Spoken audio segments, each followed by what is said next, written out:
नमस्कार, आप देख रहे हो उत्तराखंड एक्सप्रेस। मैं हूं आपके साथ मेनका चौधरी और इस बुलेटिन में सबसे पहले खबर चमोली से, जहां पर त्रिशूल ट्रैक पर एवलांच की चपेट में 6 में से 4 लोगों की मौत हो चुकी है। पुष्टि हो गई है। जो 6 लोग इसकी चपेट में आए थे उनमें से 4 की जान चली गई। 2 अब भी लापता हैं, इनकी तलाश चल रही है। इन 2 लोगों का सुराग अब तक हाथ नहीं लगा है। शनिवार को दूसरे दिन निम प्रिंसिपल अमित बिष्ट के नेतृत्व में एरियल रेकी की गई और गुलमर्ग से आई टीम को भी हेलीकॉप्टर के जरिए कैंप 1 तक भेजा गया। हालांकि अब लापता लोगों के जिंदा होने की संभावना काफी कम नजर आ रही है। भारती सकलानी हमारे साथ मौजूद है। भारती, कल सर्च ऑपरेशन चला और आज भी सर्च ऑपरेशन जारी है। जो 2 लोग अब भी लापता हैं, उन्हें लेकर क्या कह रहे हैं अधिकारी? देखिए, एक पर्वतारोही और एक पोर्टर हैं जिनकी तलाश आज फिर से यहाँ पर की जाएगी और हवास की टीम और निम की टीम लगातार इस रेस्क्यू ऑपरेशन में लगी हुई है। फिलहाल जो 4 बॉडीज़ मिली हैं उनको जोशीमठ लाया जाएगा और उसके बाद उनके घरों में उन्हें दिया जाएगा, वहाँ तक पहुँचाने का काम जो है वो किया जाएगा। लेकिन फिलहाल जो रेस्क्यू ऑपरेशन है वो आज फिर से जोर शोर से चलने वाला है मेनका, और इसी को लेकर अगर हम निम के प्रिंसिपल की बात करें, उनकी तरफ से जानकारी दी जा रही है। नौसेना के ट्विटर हैंडल पर भी इस बात की जानकारी दी जा रही है किस तरीके से रेस्क्यू ऑपरेशन वहाँ पर चल रहा है, क्या कुछ मुश्किलात वहाँ पर आ रहे हैं। तमाम अपडेट्स जो हैं वो लगातार दिए जा रहे हैं। लेकिन अभी सबसे बड़ा चैलेंज जो है वो यही है कि इन 2 लोगों को यहाँ पर ढूंढा जा सके, इन 2 लोगों की तलाश यहाँ पर की जा सके, जिसमें एक पर्वतारोही और एक पोर्टर शामिल है। जी भारती, और जो 4 लोग जिनकी लाश बरामद की गई है, उन्हें जो पूरी प्रक्रिया है कब तक लाया जाएगा और फैमिली को सुपुर्द किया जाएगा, या ये सब कुछ हो चुका है? देखिए, आज ही जो बॉडी है वो जोशीमठ लाई जाएगी और उसके बाद यहाँ से वो पूरी प्रक्रिया जो है वो करवाई जाएगी। मेनका इनके घरों तक बॉडी को पहुँचाने का काम जो है वो किया जाएगा और इसी को लेकर जो प्रक्रिया है वो वहाँ पर चल रही है। कल ही ये कहा जा सकता है कि बेस कैंप तक बॉडीज़ को लाया गया और आज वहाँ जोशीमठ उन्हें लाया जा रहा है। तो ये तमाम काम जो है वो आज चलने वाले हैं। ये कहा जा रहा है कि देर शाम तक भी हो सकता है कि जो बॉडीज़ हैं वो उनके घरों तक पहुंचा दी जाए। जी भारती, धन्यवाद इस वक्त पूरी जानकारी देने के लिए। तो चमोली के त्रिशूल पर्वत पर लापता नेवल टीम के 2 लोगों की तलाश जारी है। वहीं वन विभाग के अधिकारी का बयान सामने आया। उनका कहना है कि इस टीम के द्वारा कोई जानकारी विभाग के पास नहीं है। बताया जा रहा है कि ट्रैकिंग पर जाने से पहले प्रभागीय वन अधिकारी कार्यालय से कोई संपर्क नहीं हुआ।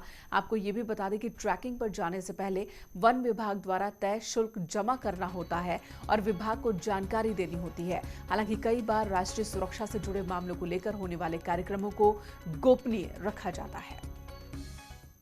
इस टीम द्वारा कोई ऐसी जानकारी नहीं दी गई, ना हमसे कोई भी प्रभागी कार्यालय से कोई भी परमिशन ली गई। तो इस संबंध में हमारे पास उस गश्ती दल के बारे में अभी कोई पुख्ता जानकारी उपलब्ध नहीं है। खबर देहरादून से, एक बार फिर पुलिस कर्मियों के ग्रेड पे का मामला तूल पकड़ता जा रहा है। आज पुलिस के परिजन ग्रेड पे की मांग को लेकर गांधी पार्क से सीएम आवास तक कूच करेंगे। आपको बता दें, 4700 ग्रेड पे की मांग को लेकर पहले भी पुलिस कर्मियों के परिजन आंदोलन कर चुके हैं।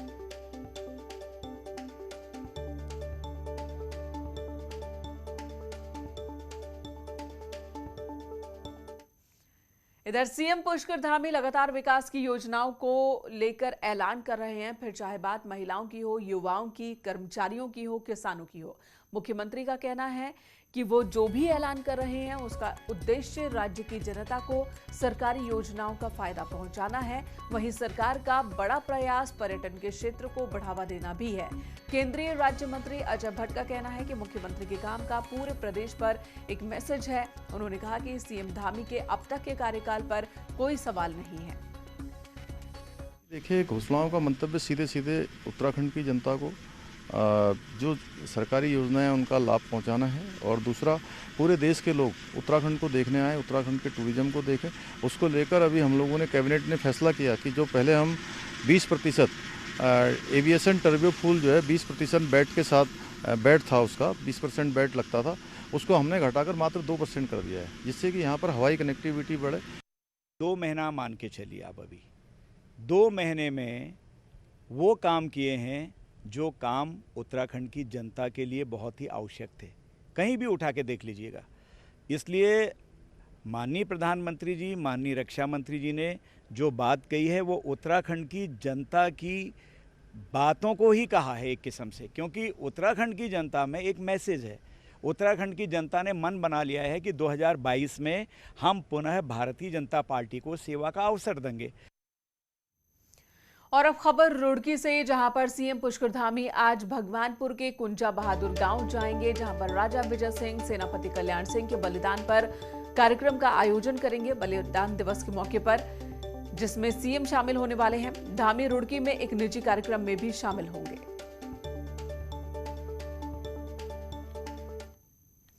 इधर न्यूज 18 पर बीजेपी के राष्ट्रीय मीडिया प्रमुख अनिल बलूनी ने बड़ी बातें कही। बलूनी ने कहा कि बीजेपी चुनौतियों को गंभीरता से लेती है। उत्तराखंड में कितनी चुनौती चुनाव को लेकर, तीसरे सीएम है ये। देखिए, हम जिस कार्य संस्कृति में काम कर रहे हैं, हम लोग जिस तरह से काम करते हैं, हम किसी चीज़ को लाइट लेके काम करते ही नहीं है। अगर उत्तराखंड के अंदर चुनाव है तो हम पूरी शक्ति के साथ चुनाव लड़ते हैं। और हमको मोदी जी के नेतृत्व में, अमित शाह जी के नेतृत्व में, नड्डा जी के नेतृत्व में हमने एक ही चीज़ सीखी है कि परिश्रम की पराकाष्ठा करनी है, किसी भी चुनाव को हल्के से नहीं लेना है, पूरी मेहनत करनी है और प्रदेश की जनता को, राज्य की जनता को, देश की जनता को अपना जो सबसे अच्छा कार्य करके दिखाना है, तो उसके लिए काम कर रहे हैं। बलूनी जी, 57 सीटें मिली, डबल इंजन की सरकार बनी, उसके बावजूद 3 बार सीएम बदलने पड़े। देखिए, इसमें मेरा आप लोगों से मतभेद है। आप लोग इसको दूसरी तरह से देखते हैं, हम लोग दूसरी तरीके से देखते हैं। हम इसको एक टीम एफर्ट्स की तरह देखते हैं और हम इसको पद नहीं, जिम्मेवारी के तरीके से देखते हैं। आप लोग सोचते हैं कि मुख्यमंत्री का पद है, हम एक जिम्मेवारी की तरह की, मुख्यमंत्री की जिम्मेवारी है और एक टीम एफर्ट्स के साथ, टीम स्पिरिट के साथ खेलते हैं। टीम का कोई भी सदस्य जब अच्छा करने की स्थिति में तो उसको पास देना होता है। तो यहाँ पर अगर हमको लगा कि पुष्कर सिंह धामी जी अच्छा गोल करने की स्थिति में, तो हम उनको पास दे देंगे, तो वो गोल करेंगे। इससे ये मतलब नहीं है कि कौन खराब कर रहा है, कोई अच्छा कर रहा है। हर व्यक्ति अपना अपना कंट्रीब्यूशन कर रहा है। और उत्तराखंड में इन दिनों नालायक की सियासत चल रही है, जिस पर अनिल बलूनी ने क्या कहा वो भी आपको सुनाते हैं। सीट की आप बात कर रहे हैं जी, तो उत्तराखंड में नालायक कौन है? नहीं, नालायक का तो ये कहाँ से सवाल आया मुझे? ये सवाल इसलिए आया है कि टीम के ही मेंबर्स हैं आपके, बहुत से नेता, हरक सिंह रावत भी उनमें से एक हैं, बहुत नाराज चल रहे हैं। क्यों परेशान है हरक सिंह रावत? नहीं, ये तो उसका जवाब तो वो देंगे, इसका जवाब मुझसे क्यों पूछ रहे हैं? हरक सिंह जी किससे नाराज हैं, जवाब देंगे। मैं आपको पार्टी का ये व्यू बता सकता हूं कि हम लोगों का उत्तराखंड के विकास को लेकर क्या सोचना है, उत्तराखंड किस तरह से आगे तो बढ़े। जिन दो नेताओं को यानी मुख्यमंत्री को हटाया गया, वो बढ़िया परफॉर्म नहीं कर रहे थे? नहीं, मैंने ये नहीं, आप यही नहीं समझ रहे हैं। मैंने कहा ना, आप इसको थोड़ा समझिए। जो अच्छा, जो गोल करने के नजदीक है उसको पास देना है। अगर त्रिवेंद्र सिंह रावत जी ने पास दिया पुष्कर सिंह धामी जी को, तो ये थोड़ी है कि उनका रोल कम हो जाएगा। उनका भी रोल उतना ही है इस राज्य के विकास के लिए। अच्छा, ढेंचा क्या है? ये तो आप लोग जानिए। देखिए, मैं इन सब चीज़ों पे नहीं पढ़ता हूँ। हमारा संकल्प है उत्तराखंड का विकास करना। मैं इन बातों में कहाँ पढ़ता रहूँगा। उत्तराखंड में एक बार फिर से चिपको आंदोलन नजर आ रहा है। Delhi Dehradun elevated road project को लेकर पेड़ काटे जा रहे हैं और अब लोग इन पेड़ों से चिपकने लगे हैं।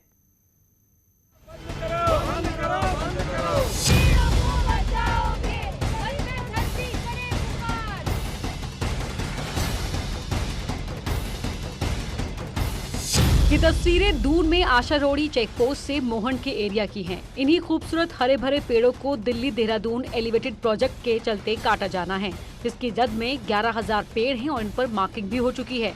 मोहन के पास कई पेड़ कट भी चुके हैं, लेकिन इस एरिया में रहने वाले वन गुर्जर अब अपने डेरे उजड़ने से आजीविका के संकट से जूझ रहे हैं और पेड़ों के काटे जाने पर चिपको आंदोलन की राह पर हैं।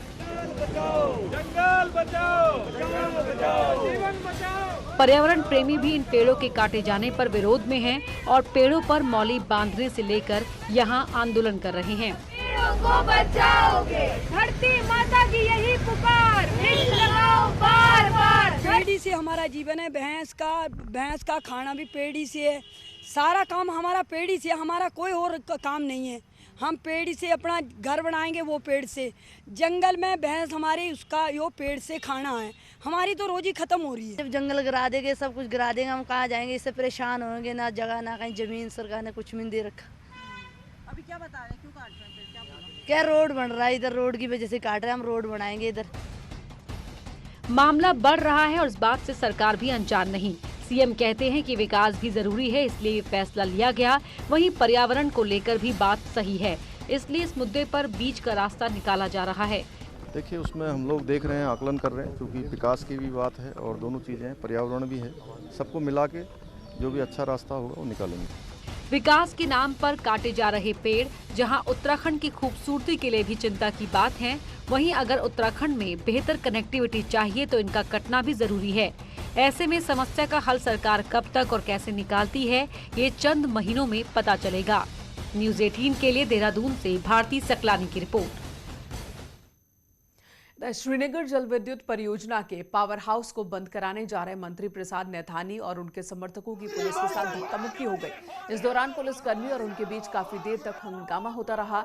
जल विद्युत परियोजना से निकाले गए 80 स्थानीय युवाओं को वापस रखने और मुआवजा देने समेत दूसरी मांगों पर कांग्रेस की पूर्व चेतावनी के मद्देनजर कीर्तिनगर तहसील प्रशासन ने क्षेत्र में धारा 144 लागू की थी। बावजूद इसके परियोजना पावर हाउस के पास मंत्री प्रसाद नैथानी और उनके समर्थक पहुंचे, जिन्हें रोकने के बाद उन्होंने पास में ही धरना शुरू कर दिया। 80-85 लड़के निकाले, उनके बारे में इसने एक झटके में निकाला। उनके साथ एग्रीमेंट ये था कि 30 साल तक आपको नहीं निकाला जाएगा। फिर 200-250 की लिस्ट फिर बना रखी है। कुछ लोगों को VRS दिलवा दिया ज़बरदस्ती, फर्जी चेक दे दिए, वो अभी तक बाउंस हुए हैं, उनको पैसा नहीं मिला, 2 आदमी मर चुके हैं। तो क्या ये हम इसको बख्शेंगे? और हमने नोटिस दिया था कि इधर रामनगर के बैड़ाझाल में शनिवार को माहौल तब गर्मा गया जब बजरंग दल ने वहां रह रहे एक दंपति पर लोगों का धर्म परिवर्तन कराने की आशंका जताई। ये परिवार करीब 10 महीने से यहां पर किराए पर रह रहा था। आरोप है कि ये दंपति सुबह शाम यहां प्रेयर करते हैं, जिसमें आस पड़ोस के कुछ लोग भी शामिल होते हैं। धर्म परिवर्तन करने की ओर कदम बताया जा रहा है इसे, और ऐसे में पुलिस ने इस दंपति को हिरासत में लेकर मामले की छानबीन शुरू की। एक दंपति ईसाई कम्युनिटी से ताल्लुक़ रखते हैं, किराए पे रह रहे थे, और जिसमें पता लगा कि वो बिना वेरिफिकेशन कराए किराए पे रह रहे थे, तो उनकी मकान मालिक का हमने इसमें पुलिस एक्ट के अंतर्गत चालान किया गया। और कुछ ऐसे आरोप भी सामने आए हैं कि वो लोग धर्म परिवर्तन कराने का भी प्रयास करते हैं, तो इस आरोप की भी जांच की जा रही है। इधर कोरोना ने पहाड़ की लोक संस्कृति, कला और संगीत पर भी असर डाला है। पहली और दूसरी लहर ने रंगमंच को खामोश कर दिया, लेकिन इस बार कलाकारों की रंगमंच पर वापसी दिखने लगी है, जिसके लिए कलाकार 2 महीने से अभिनय की बारीकियां सीख रहे हैं।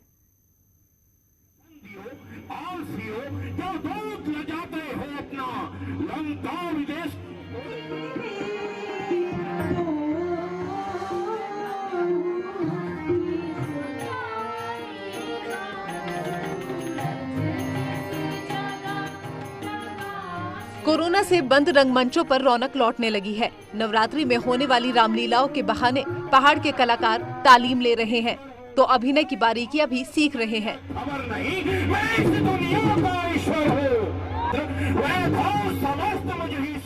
2 सालों से छूटे मंच और बंद कमरों में लैपटॉप और मोबाइल की दुनिया से परेशान युवा कलाकार साहित्य और संस्कृति की एक्टिंग क्लास में खुद को बेहतर कलाकार साबित करने में जुटे हुए हैं, और कलाकार रामलीला में अभिनय को लेकर खासा उत्साहित हैं। एक होता है स्टेज में परफॉर्म करना, जिसमें सारे दर्शक हमें देखते हैं और वो अंदर से एक फीलिंग आती है, अच्छी वाली आती है। हम वही चाहते थे और वो इस बार हो रहा है, बहुत अच्छा लग रहा है हमें। और उन बच्चों को जो हमारे वहाँ कलाकार हैं उनको बाहर लाने का प्रयास किया, और बच्चों में भी उत्साह है, लोगों में भी उत्साह है। तो चुनौती तो अपनी जगह ही है, लेकिन इस वर्ष जो है रामलीला जो है हम जो है इसको पूर्ण रूप से दिखाएंगे। दरअसल नैनीताल में रंगमंच अंग्रेजों के दौर से ही चला आ रहा है। रामलीला और नाटकों के जरिए यहाँ के युवाओं ने हिंदी सिनेमा में भी खुद को स्थापित किया है, तो अपनी कला का लोहा हर मंच पर मनवाया है। नवरात्रि में होने वाली रामलीलाओं का इंतजार भी कलाकारों को बेसब्री से रहता है।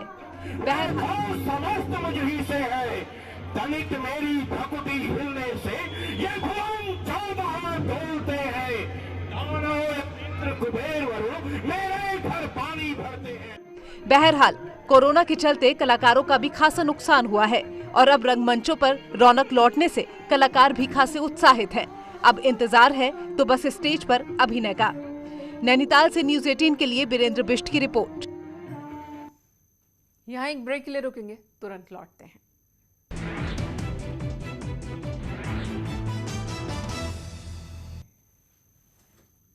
देहरादून में बीते बुधवार को थाना प्रेमनगर के धौलास इलाके में हुई डबल मर्डर मिस्ट्री का पुलिस ने खुलासा कर दिया।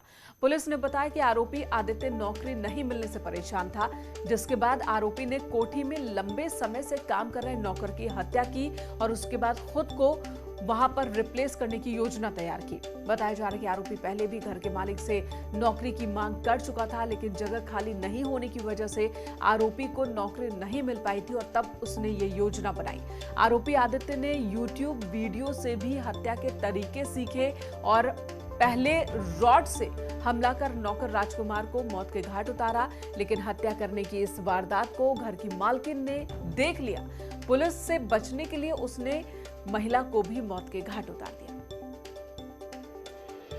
माध्यम से जब हमने रिकंस्ट्रक्ट किया तो उसमें हमें एक्यूज्ड पर पूरा शक हुआ।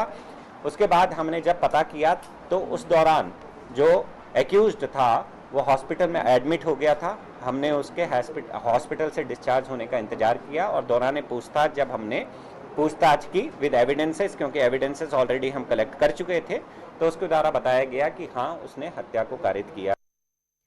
इधर रामनगर वन विभाग के कोसी रेंज में गुलदार का शव मिला। दौचेरी का ये मामला है। दौचोरी रेंज के पवलगढ़ में गुलदार का ये शव एक घर से के पास मिला है, जिससे वन महकमा सकते में है। विभाग ने शव को कब्जे में लेकर पोस्टमार्टम कराया। अभी मौत की वजह साफ नहीं है, आपसी संघर्ष बताया जा रहा है।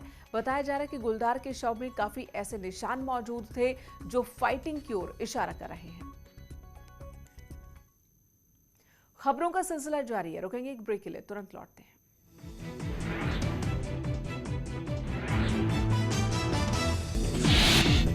पेट्रोल